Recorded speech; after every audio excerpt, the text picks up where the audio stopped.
special commodity, and he's something that doesn't come along very often. And you've got to enjoy him while he's around.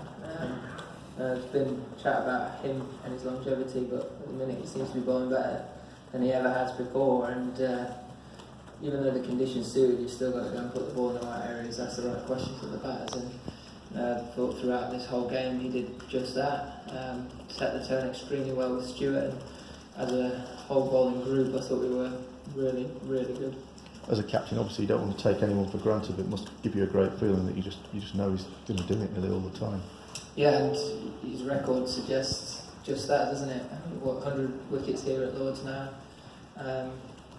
and time again he puts in fantastic performances, and you know that even if he's not taking wickets, he's getting it to and over, so he's always giving you control. As have the rest of the guys throughout the series as well, which is another pleasing thing.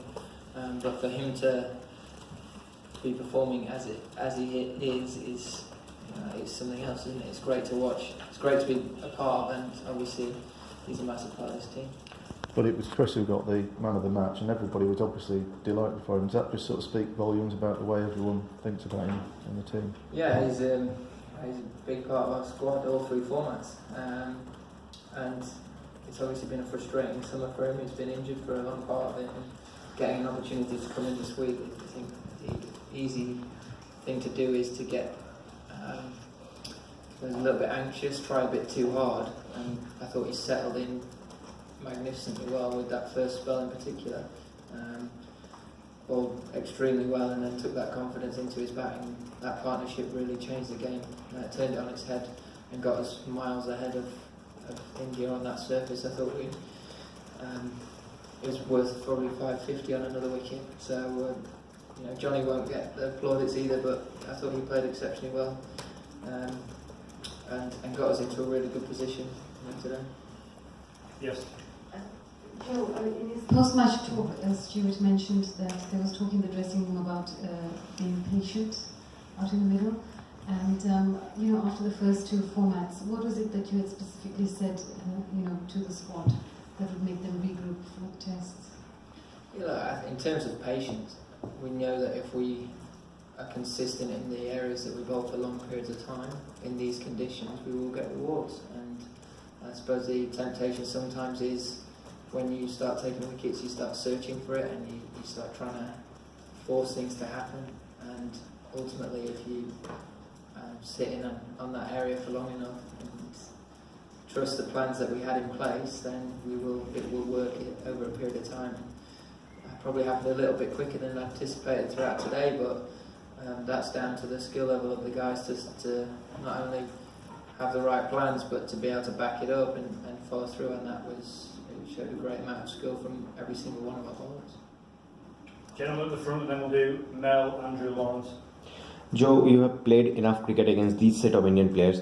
So, are you surprised by the lack of fight from this Indian batting lineup, or do you think it could happen to any team under these conditions? I don't see any lack of fight or lack of trying. I think India are obviously doing everything they can, but from my perspective, I'm just so pleased that our bowlers are performing as well as they are. I think that that's probably been what's been the difference. Is not necessarily India, but how well we performed, and the areas we've put the ball in, the questions that we've asked of them, and when you build pressure for long periods of time, it's very difficult as a batter to sort of get through that sometimes. And I'm just really pleased that we've managed to do that for long periods within the game, giving them nothing. Thank you. Mel? Joe, there are only a couple of Indian batsmen who've got over 30. One of them looks like he has a very sore back, in Virat Kohli. Do you have a sense that you've really got the wood over them and that you could really take this series by the scruff of the neck now? I think if you get too far ahead of yourself, this game's got a funny way of biting back at you. I think we've got to make sure that we turn up to Trent Bridge and we continue to keep trying to learn and keep trying to get better. We've still not played the perfect performance yet, and that's something that we've got to keep striving towards, regardless of what team India have out on the field at Trent Bridge. We've got place we want to get to as a side, and we've got to continue to keep trying to work hard to get there. It's obviously a great position to be in, 2-0 going into Trent Bridge, where we have had a lot of success in the past, but ultimately we've still got to play 5 days of really good cricket to win that game. So it's important that we obviously enjoy this win, and then we spend the next couple of days getting ready for some good preparation into that third game. And just quickly, does Rashid have to give his sub-cut for this match? TFC, wasn't it? It's not very often you have a world-class spinner like Adil not bowl a ball within a test match. And I suppose that's a really pleasing thing for us as well, is that we've still had other options that we didn't have to go to. So it might be completely different when we turn up to Nottingham, but no, I'm sure he's not minded the way this week's gone. Just before Andrew, just this gentleman here, then you. Joe, what difference you see in what you have experienced against India than earlier in the season against Pakistan? What difference do you notice? I put it down to the way we played, probably. I don't like to look too much into the opposition in terms of how they go about it. That's up to them, but we've got to make sure that we get our game right, and we stick to our game plan, and then it's about executing that, making sure we don't stray away from that too far, but ultimately we've got to focus on us, and we've done that really well in these 2 games.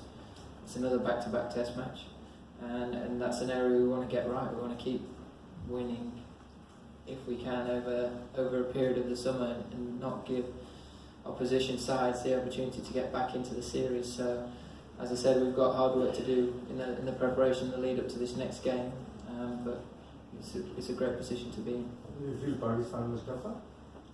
I think different, very different sides, bring different challenges, and I think we're playing some really good cricket at the minute.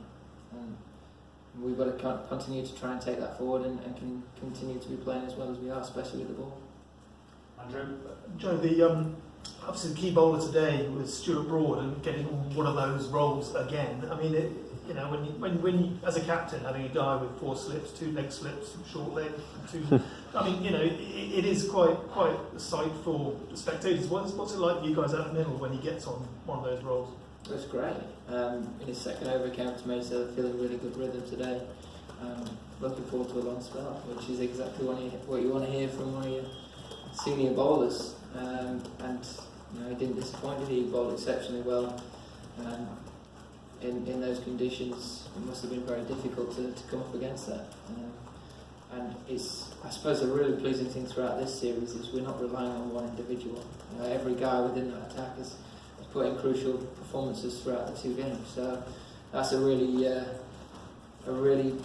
good thing for this team, and stands in really good stead. Gives us a huge amount of confidence going into the last 3 games. But just as a captain, how do you harness that when you suddenly sense he's on that role again? I think making sure you don't over-attack and get too giddy, but ultimately when someone's in that frame of mind and in that zone, it doesn't really matter what you put the fielders. You know that they're going to ask the right questions and make it very difficult for batters. It's just about making sure your catches are where you want them to be and where you think the ball's going to go. It's a lovely feeling to have as captain. Yeah. Lawrence, John, Dean, and Vish. Joe, how important was it that you put that performance in without Ben Stokes, and how much confidence does it give you that if he, for whatever reason, he's not available for future games this summer, you can do it again with that? Yeah, I mean, Ben's obviously been and is a huge part of this squad, so it's obviously a miss him not being here this week. But what it did do was create an opportunity for Chris to come in and perform, and boy, just didn't disappoint that he was outstanding. So I suppose in that respect, it's nice to see guys really taking opportunities, and that's something that we want to harness as a team, and it's an example to the guys on the edge of the team that are in and around the squads. When you get your chance, make it as hard as possible to leave you out, and it's a great headache to have for us going into next week. Joe, can pass the mic to Joe? No, I was going to ask about quarter. Okay, Dean at the back, please. And then we'll take a couple more. Joe, you've been on the receiving end when you've been on tour of home teams that kind of get on a bit of a roll, whether it's Australia or India, in India.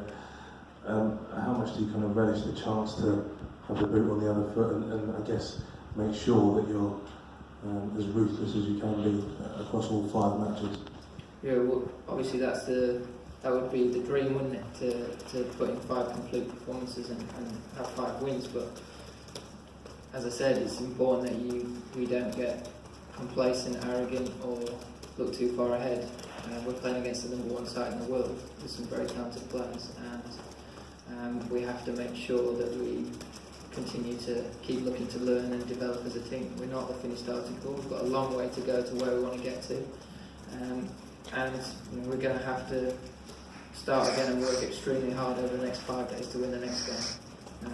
And that's got to be our mentality moving forward. Of course, it's a great position to be in.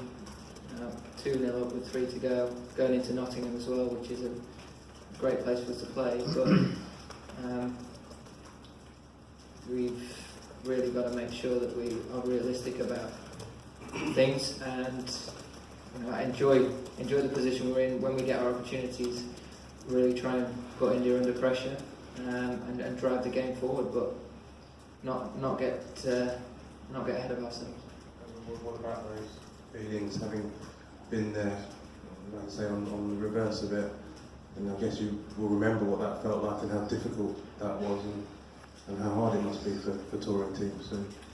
Yeah, it can be tough, and it's been tough for us previous. So, as I said, we've got to look at making sure that we're doing everything we can to continue these performances and keep making it very difficult for India. But that comes with a lot of hard work and, as you said, a ruthless streak within us. So we've set it up nicely to be 2-0 up, but 3 big games against a good side, we're going to have to play well, and we're going to have to continue to keep looking to get better and not be happy with what we've achieved so far. We'll take a couple more, gentlemen here. Joe, you are 2-0 up in the series and everything seems to be going right according to plan, but are you still a bit concerned about your opening combination? I'm not. No, I think you've got to be quite realistic with the surfaces that we've played on. I think they've been 2 challenging wickets that have. You've seen a lot of swing and seam movement throughout these two games, and obviously the hardest time to bat is up front. And if you put this game in particular, you put that in perspective to the whole three innings throughout. I thought we got off to a relatively good start. So I suppose it's being quite realistic with what's actually happened within the game, not looking at the numbers that are right there in front of you. And I'm quite happy with the side that we've got and the players that we've got. I know there's a huge amount of ability in our batting, in our top 4, top 5. So that's not a worry for me. Of course, guys will want to go out and score big runs, and we'll be desperate to do that. And it's another opportunity to do that at Trent Bridge. But no, we know that we can play. We know that we're capable of scoring over 400. And we just got to take that chance when it comes on. And hopefully, if it is a difficult service, we'll have to adapt. But if the surface is right, we've got to make sure that we hammer that home. Last question, Will. Joe, a bit of a talk before the series was about whether James Anderson and Stuart Broad at their age could get through 5 tests in 6 weeks or whatever it is, and you've had a 3.5-day test at Birmingham and a 170 over match here. Are you starting to wonder whether, if needed, they can make it through all 5? I think that's something that we will have to manage, and we'll have to take into account over the next 3 games, the workloads and all the rest of it. But when they're performing as they are, and they're making the game shorter, it makes it a lot easier for them to be fit and ready to play in the next game. Obviously, if they're fit and ready to go, you want them there on the field. So we'll have to manage that, and we'll have to be quite smart with that. We don't want them injured for long periods of time. But if they're fit and ready, it's a great position to be in. Thank you. Thank you.